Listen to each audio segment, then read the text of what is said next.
¿Alguna vez te has preguntado si el verdadero mensaje de Jesús de Nazaret es el que realmente conocemos? ¿Qué pasaría si aquello que hemos escuchado durante siglos, desde los púlpitos y las instituciones religiosas, no fuera más que una interpretación parcial o incluso distorsionada? ¿Y si existiera una historia diferente, un relato que desafía lo establecido y abre la puerta a una comprensión más profunda de quién fue realmente Jesús y qué vino a enseñarnos? El mensaje de Jesús de Nazaret era, en esencia, completamente distinto. No guardaba relación alguna con la estructura eclesiástica de su tiempo ni con esta ni con ninguna otra religión posterior. Con el paso de los años, aquella pequeña grieta en mi interior, esa disonancia entre lo que escuchaba y lo que veía, fue ensanchándose. Hasta que, en cierto momento, comprendí que aquello no tenía sentido. Me di cuenta de que las cosas no eran como se predicaban. Observaba cómo muchos sacerdotes llevaban vidas diametralmente opuestas a la que proclamaban desde los altares. Y veía también cómo la Iglesia ostentaba y aún ostenta un poder inmenso, alejándose de aquel mensaje sencillo y revolucionario que Jesús predicaba. Una serie de realidades que, en el fondo, todos conocemos. Y así, poco a poco, me fui enfriando. Hasta que un día, en una redacción de un periódico, el jefe me dijo, mira, ve a cubrir esta noticia. Se trataba de un congreso de científicos reunidos en Londres. Iban a analizar el fenómeno de la imagen de la sábana santa de Turín, una imagen realmente extraordinaria. Aquellos investigadores, que no profesaban la fe católica, estaban convencidos de que encontrarían el truco en apenas unas horas. Sin embargo, lo que hallaron los sorprendió profundamente. La imagen era tridimensional y solo afectaba las fibras más superficiales del lienzo, algo que la ciencia, hasta el día de hoy, no ha logrado replicar. Una serie de descubrimientos fascinantes que marcaron un antes y un después en mi camino. Yo creía en el Maestro, en él, no en la Iglesia. Y me descubrí soñando despierto, imaginando cuánto habría deseado estar a su lado, observar de primera mano lo que hizo y dijo, porque había dejado de confiar en lo que me contaban. Años más tarde, durante una entrevista que me realizó Jacobo Zabludovsky en México acerca de un libro relacionado con la sábana santa, hablé de Jesús con tal entusiasmo que alguien que me estaba observando decidió contactarme. Era un oficial retirado de las Fuerzas Aéreas Norteamericanas que residía en México. Quería hablar conmigo y, tras varios encuentros, me reveló una información que cambiaría mi vida y que daría origen a Caballo de Troya.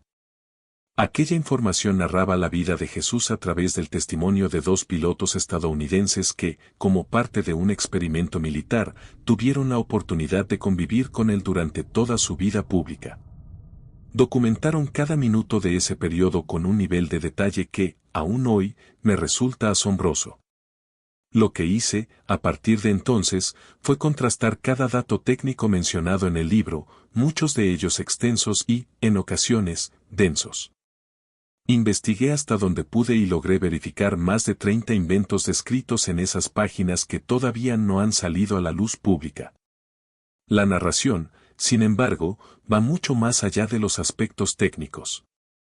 Describe el resto de su vida pública con una belleza y coherencia impresionantes. Se trata de una historia radicalmente distinta a la que siempre nos han transmitido las instituciones religiosas. Y al terminar de leer esa información, tras analizar en profundidad lo que se dice sobre Jesús de Nazaret, su mensaje y su visión sobre lo que ocurre después de la muerte, comprendí algo fundamental. Aquello no tiene absolutamente nada que ver con lo que nos han contado durante siglos. Jesús fue un ser humano de una cercanía abrumadora. Pasó más de la mitad de su vida sonriendo, y eso me impactó. Me molesta profundamente ver al Cristo crucificado presidiendo los altares de las iglesias. Si yo tuviera un padre o un amigo que hubiese muerto trágicamente en un accidente, jamás colocaría en mi hogar una imagen del momento de su sufrimiento. Colocaría, en cambio, la fotografía más hermosa que tuviera de él, aquella que lo representase en vida y en plenitud. El mensaje de Jesús, tal y como se presenta en el relato de Caballo de Troya, se transmite a lo largo de las vivencias de esos dos pilotos norteamericanos. En cuanto al viaje en el tiempo que relatan, no sé si es real o no. Pero cuando se trata de los militares estadounidenses, sinceramente, ya me creo cualquier cosa. Ellos han podido viajar en el tiempo. Mintieron sobre la llegada a la Luna. Sin duda, son responsables del ébola, el SIDA, la gripe aviar y muchas otras calamidades. No tengo la menor duda de que en la cúpula militar existen mentes estratégicas que operan de manera fría y calculadora. La industria armamentista es un negocio voraz y ellos ya están diseñando las guerras que ocurrirán dentro de 20 años. El mensaje de Jesús que se revela en el libro ha transformado por completo la perspectiva de vida de muchas personas. Porque no tiene nada que ver con lo que enseñan las religiones. Las religiones son una creación humana del siglo I. Cuando Pedro y los primeros discípulos fallecieron, Jesús no convocó a nadie para decidir qué hacer con su enseñanza. Sin embargo, el movimiento creció y, rápidamente, se convirtió en una estructura organizada. Decidieron que el mensaje de Jesús, que proclamaba la igualdad entre todos los seres humanos, mujeres y hombres, esclavos y libres, ricos y pobres, no era conveniente para los intereses de la Iglesia ni para los poderes religiosos judíos de la época. Y sigue sin serlo hoy. Optaron por centrar la religión católica en la figura de Jesús de Nazaret y en su resurrección, dejando de lado su verdadero mensaje. Su enseñanza era muy sencilla: Dios, el Padre Azul, no es como nos lo han descrito. No castiga. No juzga. En la información que dio origen a Caballo de Troya, se defiende, de manera constante, la divinidad de Jesús y la idea de sus dos naturalezas, humana y divina. Para mí, Jesús de Nazaret es un hombre Dios. Pero, ¿cómo puede afirmarse que la historia defiende su divinidad si en realidad es algo que no es posible explicar? Esa también es una invención humana. Algunos lo llaman fe. Pero la realidad es que no existe un solo ser, sino muchos. Hubo una rebelión de aproximadamente 40 planetas. Algo insignificante a gran escala. Es como si existiera un ejército, que, por fortuna, ustedes no tienen, y de repente se produjera un motín liderado por un grupo pequeño. Eso no llevaría a ninguna parte. A lo largo de los años he comprendido que no existen las casualidades. Existe un orden que se escapa a nuestra comprensión, un entramado de causas y efectos que nos conecta de manera invisible a lo que algunos llamarían destino y otros, sencillamente, un plan superior. Como aquella mujer y sus sueños, he conocido decenas de casos en los que lo aparentemente imposible se convierte en un hecho palpable y evidente. Casos que desbordan lo que las ciencias tradicionales han sido capaces de explicar y que, sin embargo, suceden con una frecuencia que ya no puede ser ignorada. La muerte, que tanto tememos, es solo una transición. Es un paso hacia otro estado de existencia que, para nosotros, resulta desconocido pero que no por ello deja de estar ahí, esperando. Este libro, como mencionaba, ha sido un bálsamo para muchos, no porque ofrezca respuestas definitivas, sino porque abre preguntas necesarias. Preguntas que nos obligan a mirar más allá de lo inmediato, a interrogar nuestras creencias, nuestras certezas y el sentido último de nuestra propia vida. Es curioso cómo el ser humano, a pesar de todo su conocimiento, sigue temiendo lo que no comprende.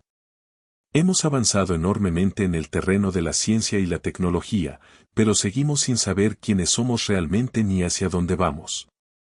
Y ese desconocimiento, ese vacío existencial, es el que nos empuja a buscar, a indagar en los misterios más profundos del universo y de la vida misma. Por eso no me sorprende que exista tanta resistencia al cambio, a nuevas ideas, a testimonios que desafían las versiones oficiales de la historia o de la religión. Porque aceptar lo nuevo significa renunciar a lo viejo, dejar atrás lo que nos ha dado seguridad, aunque esa seguridad sea, muchas veces, una cárcel invisible. Pero es necesario dar el paso. Jesús de Nazaret lo hizo. Lo hicieron los grandes maestros, los sabios de la antigüedad, los visionarios que, aún hoy, son ridiculizados por haber osado mirar más allá. Recuerdo perfectamente una conversación que tuve con un físico teórico que trabajaba en la NASA. Hablábamos sobre la imposibilidad, según las leyes conocidas, de realizar un viaje en el tiempo. Sin embargo, él me confesó que existen proyectos que aún no han sido divulgados, experimentos que rompen los esquemas de lo posible y que nos acercan cada vez más a lo que antes se consideraba ciencia ficción. Le pregunté si creía que alguien había logrado hacerlo ya, y su respuesta fue un silencio prolongado, seguido de una frase que me marcó profundamente: lo que sabemos es la punta del iceberg. Lo que no sabemos podría cambiarlo todo. Y en ese todo está incluida nuestra concepción de la vida y de la muerte, de Dios y del universo, de lo que significa ser humano. Por eso sigo escribiendo, sigo investigando, sigo escuchando a quienes, valientemente, deciden compartir sus experiencias. Porque en cada testimonio encuentro un eslabón que me acerca un poco más a entender este complejo rompecabezas de la existencia. Algunas personas me han preguntado si no temo enfrentarme a estos temas, si no siento miedo al adentrarme en territorios que muchos consideran peligrosos o incluso prohibidos. La respuesta es sencilla: no. No temo porque tengo la certeza de que existe un propósito. No temo porque, como decía antes, el Padre Azul me ha sostenido en los momentos más difíciles. Y porque sé que la verdad, tarde o temprano, siempre sale a la luz. Hay quienes siguen aferrados a dogmas inamovibles, a tradiciones que han perdido su esencia y que ya no responden a las necesidades espirituales de los seres humanos del siglo XXI. Sin embargo, hay otros que buscan, que sienten el impulso de ir más allá. A ellos les digo que no están solos. Que su búsqueda es legítima, que sus preguntas son necesarias y que no deben temer cuestionar lo establecido. He tenido la oportunidad de hablar con personas de todas las culturas, religiones y credos. Algunos han compartido conmigo relatos asombrosos sobre contactos con inteligencias no humanas, sobre experiencias cercanas a la muerte, sobre sueños proféticos o encuentros imposibles de explicar. Y todos ellos coinciden en algo: después de estas experiencias, su visión de la vida cambia para siempre. Se vuelven más conscientes, más empáticos, menos preocupados por lo material y más centrados en lo verdaderamente importante. A veces me pregunto si no ese es el verdadero mensaje que Jesús quiso transmitirnos. No un código de normas y reglas, no una doctrina impuesta a través del miedo o la obediencia ciega, sino un mensaje de amor incondicional, de libertad interior, de profunda conexión con lo divino que habita en cada uno de nosotros. En el fondo, siento que Jesús no fue solo un maestro espiritual, sino un ejemplo de lo que podemos llegar a ser si despertamos a nuestra verdadera naturaleza. Un hombre que nos mostró con su vida que es posible vivir desde el amor, la compasión y la verdad, aunque eso signifique enfrentarse al poder, al rechazo o a la incomprensión. No sé qué futuro nos espera como humanidad. Hay días en los que me siento optimista y otros en los que el peso de la realidad me hace dudar. Pero sigo creyendo que existe una oportunidad, que todavía podemos cambiar el rumbo. Que el despertar de la conciencia es posible, y que cada uno de nosotros tiene un papel que jugar en este proceso. Este libro es solo una pequeña contribución a esa búsqueda colectiva. Una invitación a mirar más allá de lo evidente, a cuestionar lo incuestionable y a seguir preguntando, porque en las preguntas sinceras se esconde, muchas veces, el germen de la verdadera respuesta. Y aunque sé que mi visión puede no coincidir con la de muchos, la comparto desde la humildad y el respeto. Porque, como dije al principio, cada quien debe filtrar la información y sacar sus propias conclusiones. Yo solo puedo ofrecer lo que he vivido, lo que he investigado y lo que, desde lo más profundo de mi ser, creo que es verdad. Y a partir de ese momento, supe que ya no habría marcha atrás. La búsqueda de respuestas se convirtió en una necesidad vital, no como un simple pasatiempo o curiosidad pasajera, sino como un compromiso profundo con la verdad. Cualquiera que ésta fuera y sin importar lo incómoda o desconcertante que pudiera resultar. Porque cuando uno empieza a entender que la vida continúa después de la muerte, que lo que somos no se reduce a este frágil cuerpo que habitamos por unas décadas. surge inevitablemente otra forma de vivir y de relacionarse con el mundo. Mis investigaciones me llevaron a descubrir que muchas culturas ancestrales sabían ya lo que la ciencia moderna apenas está empezando a intuir. Civilizaciones que hablaban de la continuidad del alma, de planos de existencia más sutiles, de viajes que el ser humano realiza más allá de la vida física. Los egipcios, los mayas, los sumerios. Todos dejaron pistas que hoy, gracias a la tecnología y a una nueva apertura de conciencia, podemos empezar a descifrar. Ellos no tenían la palabra energía como la usamos hoy, pero sabían que la esencia del ser humano no termina con la muerte. Y sabían también que existen entidades superiores que guían, que enseñan y que, a veces, deciden manifestarse para recordarnos quiénes somos en realidad. Por eso, cuando alguien me pregunta si creo en la vida después de la muerte, no puedo responder desde la fe ciega ni desde una creencia heredada. Mi respuesta es afirmativa porque la he investigado, porque he tenido acceso a testimonios consistentes y porque he experimentado, en carne propia, esa sensación indescriptible de paz y trascendencia en el límite mismo entre la vida y la muerte. No es fe, es certeza. En esa certeza se fundamenta también mi convicción sobre la figura de Jesús de Nazaret. Un ser que no solo vivió y predicó un mensaje revolucionario de amor y libertad, sino que también fue testigo y partícipe de algo mucho mayor, la revelación de que el universo está habitado por inteligencias que, lejos de ser demoníacas o perversas, son aliados en la evolución de la conciencia. Y es esa visión la que se refleja, página a página, en la saga de Caballo de Troya. Una obra que muchos han criticado sin haberla leído, o peor aún, desde la ignorancia de aquellos que temen enfrentarse a la posibilidad de que les hayan contado la historia equivocada. El Jesús de Caballo de Troya no es el que nos enseñaron en catequesis. Es un hombre que ríe, que llora, que duda y que ama con la profundidad y la ternura que solo un ser plenamente humano podría experimentar.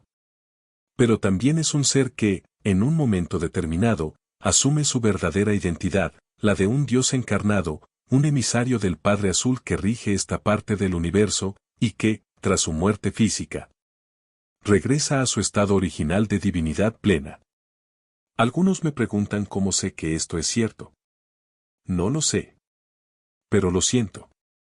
Y cuando algo resuena tan profundamente en tu interior que conmueve tus cimientos más sólidos, sabes que ahí hay una verdad que va más allá de cualquier demostración científica.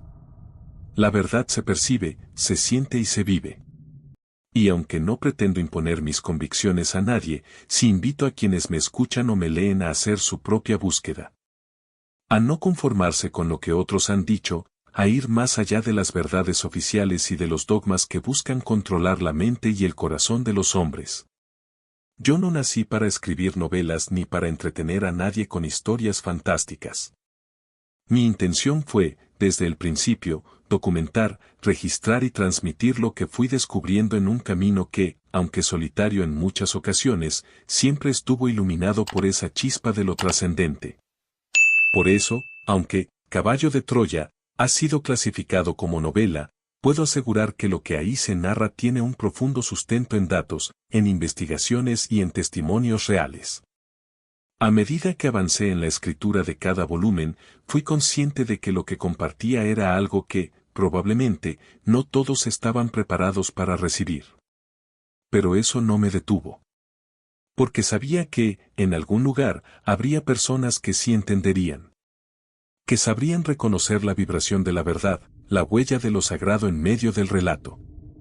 Y así llegué a una conclusión que hoy comparto con absoluta convicción: el mensaje de Jesús de Nazaret es mucho más que religión, es mucho más que doctrina. Es una invitación a vivir desde el amor, la libertad y la conciencia de que somos eternos. Y eso no tiene nada que ver con templos, ni con jerarquías, ni con instituciones humanas. Tiene que ver con una relación íntima y directa entre cada ser y su creador. Por eso, cuando contemplo el futuro de la humanidad, sigo creyendo que hay esperanza. Porque más allá de las guerras, del caos político y de la crisis de valores que vivimos, hay un despertar silencioso. Cada vez más personas miran al cielo con la certeza de que no estamos solos. Cada vez más almas buscan respuestas fuera de los esquemas tradicionales. Y cada vez más corazones sienten que ha llegado el tiempo de recordar quiénes somos en realidad. Ese es, al final, el verdadero propósito de mis libros y de mi vida, contribuir a ese despertar. No desde la imposición ni desde el temor, sino desde la invitación abierta a explorar, a cuestionar y a vivir con la mirada puesta en la inmortalidad del ser. Porque estamos aquí solo de paso, y lo que importa es lo que somos capaces de llevarnos cuando crucemos al otro lado, el amor que dimos, el conocimiento que adquirimos y la conciencia que expandimos. Y si este testimonio, si estas palabras, pueden servir aunque sea a una persona para reconciliarse con la idea de la muerte, para perder el miedo y abrazar la vida desde una perspectiva más amplia, entonces habrá valido la pena cada página escrita, cada viaje realizado y cada pregunta lanzada al universo en busca de respuestas. Porque al final, todos regresamos al Padre Azul. Todos volvemos al origen. Y allí, sin juicio ni castigo, sin miedo ni dolor, nos espera la verdad que ha estado siempre en nuestro corazón. Y hoy lo sostengo sin la menor vacilación. Lo afirmo desde una certeza que supera toda lógica y toda fe, estoy convencido, en un 150%, de que la vida continúa más allá de la muerte. Lo digo después de años de búsqueda, de investigación, de estudio, de escucha atenta a quienes han estado del otro lado. La existencia no termina cuando cesa el latido del corazón. Persiste, al principio, en una forma física que aún nos resulta cercana. La muerte, contrariamente a lo que se ha enseñado durante siglos, es un tránsito sereno, casi imperceptible, como quien se abandona plácidamente al sueño más dulce. En los últimos instantes de la vida, uno cruza un umbral invisible y se adentra en otra realidad que no puede ser descrita con palabras humanas. No hay vocabulario ni conceptos que logren transmitir lo que aguarda del otro lado. Es imposible explicarlo, pero puedo asegurarlo, la vida sigue, y al morir, en realidad, regresamos a casa. Podríamos continuar esta conversación hasta el amanecer, repasando los innumerables testimonios de personas que han visto a familiares o amigos fallecidos. Son experiencias que trascienden culturas, religiones, edades o circunstancias. Se repiten en todos los rincones del planeta. Y todos coinciden en algo fundamental, la oscuridad que parece envolverlo todo, en realidad, nunca ha existido. La luz ha estado siempre ahí. Basta con observar la historia para darnos cuenta. El Imperio Romano, Babilonia, la Edad Media. La corrupción, la desesperanza, la búsqueda constante de sentido, han sido una constante en la humanidad desde tiempos inmemoriales. La eterna pregunta de por qué a mí, o de cuál es el propósito de la vida, ha sido y sigue siendo el motor oculto de muchas almas. Quizás sea una etapa inevitable de nuestra evolución colectiva. Nacemos aquí. Llegamos a este mundo con un propósito que, casi sin darnos cuenta, nos conduce hacia un tema delicado, difícil, que me resisto a abordar, pero que una y otra vez regresa, la ley del contrato. Lo planteo como hipótesis, como teoría de trabajo. Según esta idea, la mayoría de los seres humanos que vienen a la Tierra lo hacen voluntariamente. No todos, pero sí la gran mayoría aceptan, antes de nacer, un acuerdo previo. Un compromiso donde eligen, de antemano, quiénes serán, cómo vivirán y qué pruebas enfrentarán. Si esto es cierto, explicaría muchas de las experiencias dolorosas o incomprensibles que nos afectan a diario. Yo mismo solía preguntarme, al ver a una persona indigente, ¿qué podía hacer por ella? Sentía un profundo dolor, como si me desbordara la impotencia. Pero si esta teoría del contrato es verdadera, comprendo que esa persona ha elegido su camino, y que lo mejor que puedo hacer es respetarlo profundamente. Desde esa comprensión, incluso, mi ayuda tendría otro sentido. Y aunque no puedo asegurarlo, me inclino a pensar que este concepto ofrece una explicación, al menos parcial, de esas situaciones que parecen carecer de lógica o justicia. Cuando el tiempo de la vida concluye, cuando cruzamos ese umbral, recuperamos nuestra memoria completa. Recordamos quiénes somos realmente. Pero es un tema que, honestamente, prefiero no profundizar en exceso. En Caballo de Troya se menciona de forma discreta en algunos pasajes. Personalmente, desearía estar equivocado respecto a esto. No me importaría errar en esta creencia. De hecho, sería un error que acogería con alivio. Pero debo atenerme a la información que he encontrado. Según ciertos datos, en el año 2028 se avecina una gran catástrofe en la Tierra y, más tarde, un evento conocido como Orgaz. No hago afirmaciones categóricas. Me limito a citar lo que aparece en Caballo de Troya. ¿Por qué lo menciono? Porque en el libro, uno de los discípulos pregunta a Jesús acerca de su segunda venida, un tema que ha sido objeto de especulación durante siglos. Jesús no evade la cuestión. Aunque los evangelistas parecen haber evitado reflejarlo con claridad, hay una conversación precisa. El discípulo pregunta, ¿cuándo volverás? Y Jesús responde con una palabra que resulta desconcertante, Orgaz. En hebreo y arameo, Orgaz significa algo así como cuando el mundo emerja de la oscuridad, llegará la gran luz. A lo que el discípulo replica, tú vendrás con ella, y Jesús le corrige, no, yo estaré detrás. Esto cambia por completo la perspectiva tradicional sobre la segunda venida. Años después, durante mis investigaciones, alguien me proporcionó una información que me impactó profundamente. Describía a un Jesús de Nazaret radicalmente distinto al que nos han transmitido las religiones. Un Jesús humano, cercano, sencillo, cuyas palabras han sido distorsionadas hasta el extremo en los evangelios canónicos. Y lo digo con el máximo respeto a quienes creen en ellos, pero, honestamente, considero que esos textos oficiales son un despropósito. Jesús de Nazaret no dijo ni hizo muchas de las cosas que se le atribuyen en esos escritos.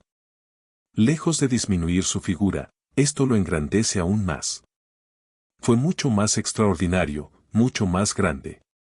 Sus milagros y prodigios fueron aún más asombrosos.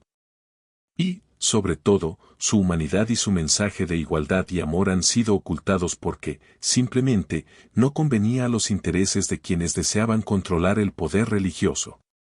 Permítanme explicarlo. Después de la resurrección de Jesús, Pedro y los discípulos permanecieron en Jerusalén. Pero el mensaje que Jesús les había dejado era revolucionario, proclamaba la igualdad de hombres y mujeres, la equivalencia de esclavos y libres, la dignidad de ricos y pobres. Aquello no era aceptable para los poderes religiosos de la época. Así que decidieron silenciarlo y relegarlo al olvido. La historia se encargó de distorsionar el resto. Según la información que he recopilado, Jesús nació en el año 7 de nuestra era, no en el año 0. Era un hombre físicamente imponente para su tiempo, de estatura elevada, cabello castaño, ojos color miel, barba partida. Su físico era fuerte, musculoso, acostumbrado a largas caminatas que le conferían resistencia. Este Jesús nada tiene que ver con el que la tradición nos ha mostrado. La palabra Cristo, utilizada frecuentemente, es incorrecta. Cristo significa Mesías en griego, y los judíos de su tiempo esperaban un libertador político, un líder militar. Jesús era todo lo contrario. Y eso provocó fuertes conflictos incluso con su madre, María, una mujer inteligente, pero nacionalista, que llegó a discrepar profundamente con su hijo, al punto de distanciarse de él. Esto no se menciona en los relatos oficiales porque afectaría la imagen idealizada de María. Jesús fue crucificado y murió de asfixia, tras ser torturado cruelmente. La cruz que cargó no era como la que nos han enseñado. Los condenados transportaban el patibulum, el travesaño, hasta el Gólgota, donde ya se encontraba el estipes, el poste vertical. Los soldados perforaban las muñecas, no las palmas, para evitar que el cuerpo se desgarrara. Luego clavaban los pies y elevaban el conjunto. La muerte solía llegar por asfixia. Jesús resucitó por su propio poder. La desaparición de su cuerpo no es la causa de la resurrección, sino su consecuencia. Resucitó por sí mismo, porque es el poder y la vida. Y tras resucitar, se apareció no 4 veces, como dicen los evangelios, sino 19, en lugares como Alejandría, Tiro, Filadelfia. Su forma era similar a la que todos tendremos tras la muerte. A veces translúcido, a veces sólido. No siempre fue reconocido al instante, pero su voz revelaba quién era. Este fenómeno coincide con otros eventos de contacto post-mortem documentados en estudios sobre la vida después de la muerte. Para mí, la ficción es mínima o inexistente. Me limité a transcribir fielmente la información recibida. Y lo que encontré es infinitamente más bello, más coherente y más cercano que cualquier cosa que se haya contado hasta ahora. Aún así, hay aspectos que se me escapan. Si este contenido te ha resultado valioso, te invito a suscribirte y comentar con la palabra clave descubrimiento. Te enviaré un saludo especial en el próximo video.